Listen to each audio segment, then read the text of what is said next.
అనకాపల్లిలో ఆవకండం అనే నీటి గర్భం ఉంది.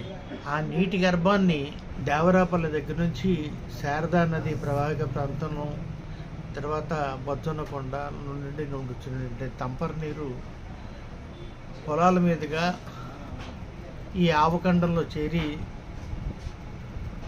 స్టోర్ అయి ఉంటుంది. అదొక ట్యాంకు, నీటి ట్యాంకు. ఈ ట్యాంకు నుండి కొండకర్ల ఆవు మీదుగా సముద్రంలో కలుస్తుంది. ట్యాంక్ని కొంతమంది కొనుగోలు చేసి నీటి ప్రవాహానికి అడ్డు కట్టవేసి దాన్ని నేషనల్ హైవేకి మించి కప్పి అక్కడ గృహ నిర్మాణాలను చేస్తూ ఉన్నారు. అసలు నీటి ట్యాంకులో గృహ నిర్మాణాలకి జీవీఎంసీ ఎలా అనుమతి ఇచ్చింది? నీటిపారుదల శాఖ అధికారులు నీటి ప్రవాహానికి అడ్డుకట్టగా పడుతూ ఉంటే వాళ్ళు ఎలాగా అనుమతులు ఇచ్చారు?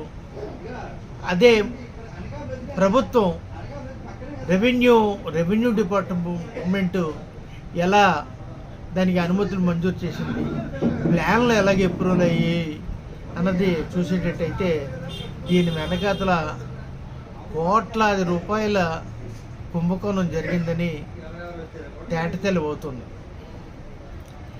మీ కోట్ల కోసం, మీ లబ్ధి కోసం అనకాపల్లి ప్రజల తాలూకా ప్రాణాలని పణంగా పెట్టడం దుర్మార్గం అని చెప్పని భారత కమ్యూనిస్టు పార్టీగా, లేకపోతే అనకాపల్లి పౌరునిగా మేము పూర్తిగా వ్యతిరేకిస్తున్నాం.